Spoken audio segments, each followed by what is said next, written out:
Je suis Pierre Buisson, je suis un vétérinaire praticien à Saint-Galmier dans la Loire et j'exerce dans cette clinique depuis maintenant un peu plus de 30 ans et j'ai également la responsabilité de la présidence du fichier national d'identification qui s'appelle ICAD. ICAD est Est-ce une création de la Société centrale canine et du syndicat national des vétérinaires libéraux qui, en délégation de service public, gère le fichier national de l'identification des chiens, des chats et également des furets. Bonjour, je suis Céline Gomis, donc responsable opérationnelle chez ICAD. Donc je m'occupe du service relations clients ainsi que du service back-office et du courrier.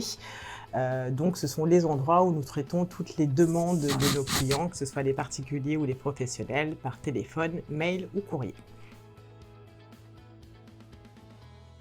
Alors les missions sont l'enregistrement, c'est-à-dire la création d'une base de données dans laquelle le numéro d'identifiant qui est unique par animal, est enregistré en lien avec ceux de son détenteur, dont les coordonnées, à la fois adresse, téléphone et aujourd'hui adresse mail, sont également enregistrées et reliées entre elles. Et ensuite, de l'usage de cet enregistrement, il y a un usage pour le détenteur qui est surtout de lui garantir les meilleures conditions pour pouvoir retrouver son animal dans le cas où il le perd, mais également des missions de traçabilité qui permettent à tous les ayants droit de trouver et de tracer le devenir des différents animaux qui sont dans notre fichier.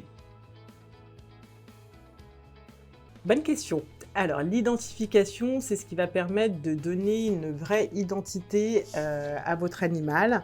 Donc, concrètement, c'est soit l'implantation d'une puce en sous-cutanée sur l'animal, soit un tatouage. Le vétérinaire ou le tatoueur qui va pratiquer ce geste va ensuite venir déposer les données de l'identification chez ICAD, donc toutes les caractéristiques de l'animal et le propriétaire qui est associé. Et de cette manière, effectivement, on protège son animal puisqu'on lui donne une identité par un numéro unique. C'est hyper méga important et c'est surtout une obligation réglementaire.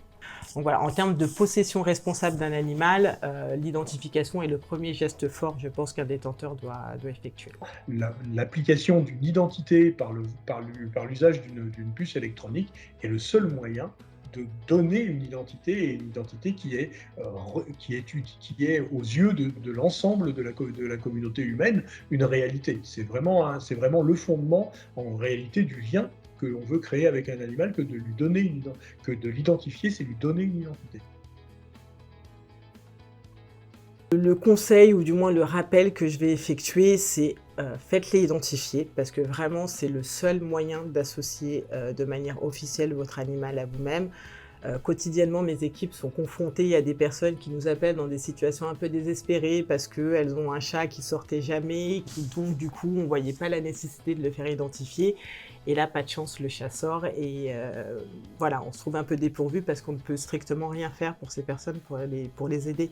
Donc voilà, faites identifier vos animaux et faites vivre les identifications derrière.